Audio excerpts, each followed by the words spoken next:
nawe waba umutagatifu. Erega nicyo wahamagariwe. Niki twakwigira ku batubanjirije? Ibuka igihe ubatizwa. Kuva ubu no mu bugingo bw'iteka ubaye urugingo rwa Kristo, we musaserdoti, umuhanuzi n'umwami. Ngaya amagambo wavugiweho. Muri batisimu wagizwe ikiremwa gishya, wambikwa Kristo. Ese itara ryawe riracyaka? Ese umwambaro wawe urakererana? Humura, garukira Imana.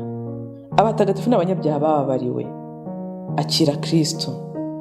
Ikiganiro ibirari by'ubutagatifu mukigezwa na Beata Mukarusanga, umukristo wubase urugo.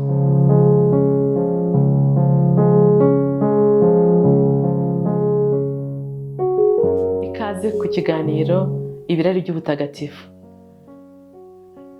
Nagira ngo mbahe ikaze twongere tuzirikane ku mpuhwe z'Imana zigaragaje muri Padre Pio watanga penitensiya ubutarambirwa.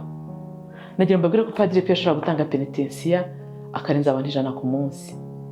Yashoboraga kushira muri ya penitensiya akaba yamaramo amasaha 19 byamubayeho inshuro irenze imwe. Yatangaga penitensiya ubutarambirwa.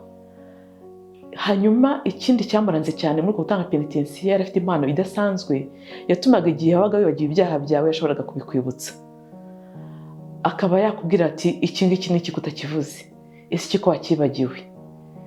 Yashimishwaga cyane no kubona abantu baza guhabwa penitensiya akabaha absolution, bakabarirwa ibyaha byabo, bakabona nyine amahirwe yo gutangira ubuzima bundi bushyashya mu mpuhwe z'Imana.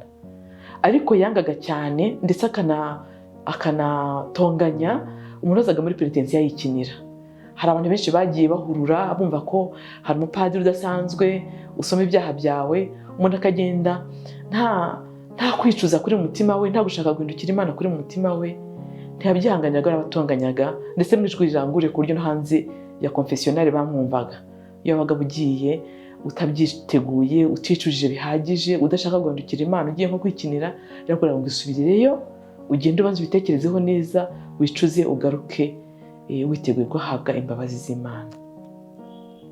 Ikindi rero navuga mu ntebe ya penitensiya no ko hari igihe hari agakuru kumwe mu bantu bateze indege baturutse kure cyane, yari umusitari ariko yakundaga umugabo w'abandi. Agenda yumva atarekuye icyo cyaha cyo kuba mu mubano n'umugabo w'abandi, akumva ari bwishuza ibindi byaha, ariko icyo ngicyo akumva ari Imana iri bukimuhira uburenganzira.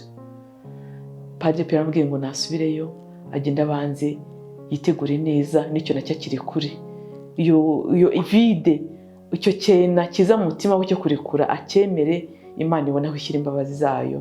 Kandi rero Imana iyo ikubabariye, erega n'ibyo ufasheho wumva utarekura, iguha ubushobozi bwo kubirenga, kugira ngo, kuko Imana niyo isumba byose, Imana niyo buryohe busumba ibyo twakwifuza byose. Aho ngaho rero uwumva utarekura, Imana irahuzuza.